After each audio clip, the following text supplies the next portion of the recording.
Hello there, and welcome to the Descendant Saga YouTube channel.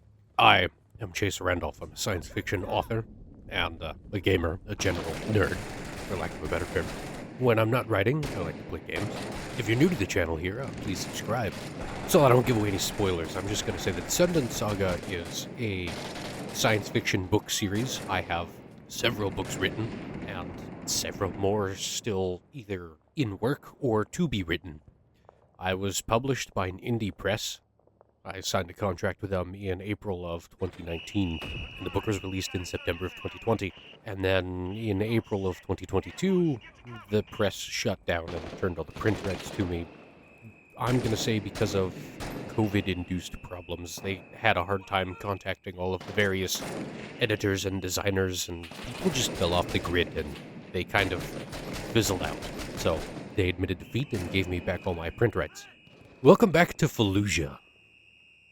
If you've seen the previous episodes, the game 6 Days in Fallujah has recently released an update, including a single-player campaign where the player fights through the 6-day battle in the city of Fallujah with a team of AI squad mates as backup, rather than having to try and orchestrate the schedules of 4 real humans in real time to try and do this, which has been my biggest problem. Not that I can't put 4 friends together, but because we're all busy men with families and wives and lives, it's hard to get all 4 guys together at the same time.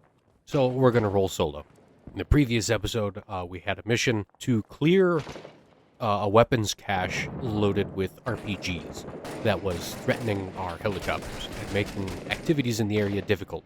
And if you saw the previous episode, I had a hard time with that. I died on camera repeatedly. And for the interest of your time and my time, I decided to, I got the point across, and I decided to end the episode, and we would just start with the next mission in the next episode. This is not that mission. This is the RPG weapons cast mission.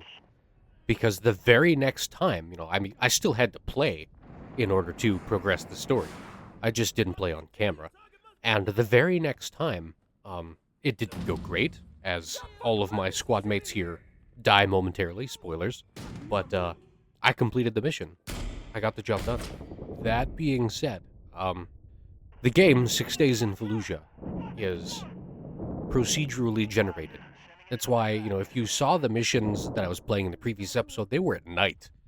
And we were trying to work under the light of flares because, the Battle of Fallujah was in the early 2000s, and our basic Marines here did not have night vision goggles. So we're trying to work with flashlights on our rifles and flares as our only light sources, and it was dark, crazy, and hard, and I died. Well, these maps, these missions, while the objectives don't change, everything else does. It is all procedurally generated, and it will be different every time.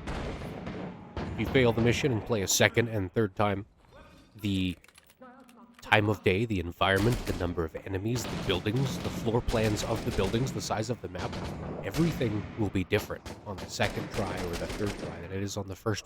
And that is one of the reasons why I love this game. As I mentioned at the start of this, I'm a nerd. And one of the things that I nerd about, I'm going to list a few things that I nerd out about, not just science fiction. However, they are all tangentially related to science fiction. I am a history nerd, and I use a lot of that historical knowledge, especially in relation to the Cold War, where we had all kinds of space missions and rockets in the Soyuz program, the Apollo program, the Gemini program, Mercury program, all of those things.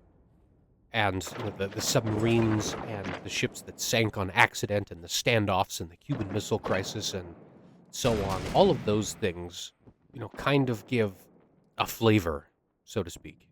Historical, real-world events. In my personal life, I work as a mechanic, but not on cars. I work on airplanes. I make things fly.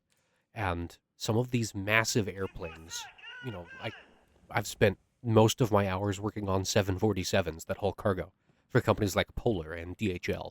And those massive aircraft have these huge cavernous cargo spaces, but they also have small, dark, uncomfortable crawl spaces full of wires and delicate electronics, which is where I spend most of my time because I'm an avionics guy. And I feel like that adds, a real world kind of context to, my writing. Well, I also am a history nerd. That's why I was talking about the Cold War stuff earlier.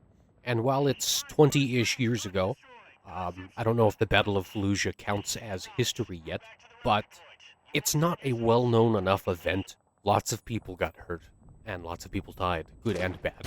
It was a big, messy urban battle, and that is the context of this game for the 6 days that battle took place. In the meantime, I also am a competition shooter. I'm not great. I don't claim to be a professional. I don't have any sponsors. I'm completely self-financed, self-supplied. But I've been to more than a dozen matches, both in pistol and rifle, mostly pistol. And these kinds of slow, methodical, tactical shooters like Ready or Not, Ground Branch, and now 6 Days in Fallujah are games that I love because they help get you in that headspace. They help get you thinking about your footwork and so on. If you're still here, you made it to the end, please subscribe for more. Give me a like, give me a comment, tell me what you think, if this game is cool, if I'm too much of a nerd, or not enough of a nerd, or, ask questions about the books, and I'll try and answer them without giving any spoilers. Second edition of Book 1 will be coming first quarter of 2025, and I'll see you soon. Thanks for being here. Party hardy.